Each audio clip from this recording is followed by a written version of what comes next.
En 1949, Ruth Cranston, dans son livre World Faith, déclare « Mohammed sallallahu alayhi wa sallam n'a jamais instigé la guerre. Il a toujours combattu en légitime défense. Il a combattu afin de survivre et il s'est battu avec les armes selon l'usage de son temps. Certainement, aucune nation chrétienne de 140 millions d'habitants qui élimine aujourd'hui 120 000 citoyens sans défense avec une seule bombe ne peut censurer un chef qui n'en a tué au plus que 5 à 600. Le nombre de personnes tuées par le prophète d'Arabie sallallahu alayhi wa sallam en ce 7e siècle ténébreux et sanguinaire semble tout à fait puéril comparé à ce 20e siècle avancé et éclairé. Pour ne pas mentionner l'hécatombe de l'Inquisition espagnole ou encore les croisades où des guerriers chrétiens écrivaient fièrement qu'ils pataugeaient jusqu'aux chevilles dans le sang des infidèles musulmans. Michael Hart écrit dans The 100, A Ranking of the Most Influential Persons in History, une liste des personnes les plus influentes de l'histoire. Les tribus bédouines d'Arabie avaient la réputation d'être de féroces guerriers, mais ils étaient peu nombreux et en proie à la désunion et aux guerres intestines. Ils ne faisaient pas le poids face aux armées plus importantes des royaumes des régions agricoles habitées du Nord. Cependant, unifiés par Mahomet pour la première fois dans l'histoire et inspirés par leur fervente croyance en l'unique vrai Dieu, ces petites armées arabes se sont alors lancées dans l'une des plus étonnantes séries de conquêtes dans l'histoire de l'humanité.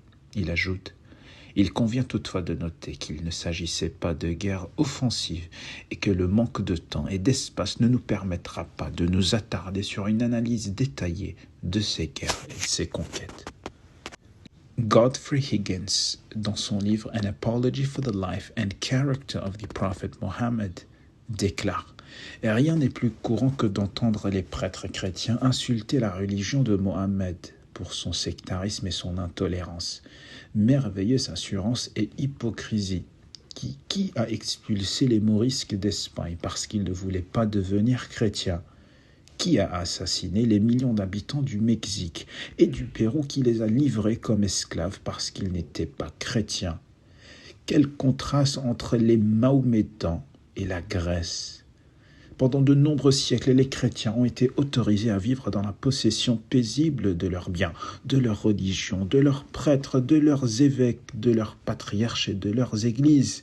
Dans toute l'histoire de l'humanité, il n'y a pas eu de différence entre les hommes et les femmes. Dans toute l'histoire des califes, on ne trouve rien d'à moitié aussi infâme que l'Inquisition, ni un seul cas d'individu brûlé pour son opinion religieuse, ni, je crois, mis à mort en temps de paix pour avoir simplement refusé d'embrasser la religion de l'islam.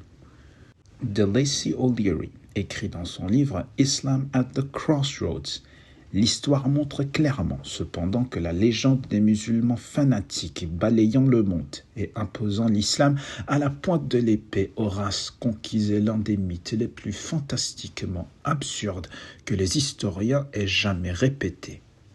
John Davenport, dans son An Apology for Muhammad and the Quran, écrit « Si les princes occidentaux avaient été les seigneurs de l'Asie à la place des Sarrasins et des Turcs, ils n'auraient pas toléré le mahométanisme comme les Mahométans ont toléré le christianisme, puisqu'ils ont persécuté avec la cruauté la plus implaçable ceux de leur propre foi qu'ils considéraient comme hétérodoxes. » H.G. Wells, dans son Outline of History, déclare « Parce que ceux qui connaissaient le mieux Mohammed croyaient le plus en lui. Mohammed n'était en tout cas pas un imposteur.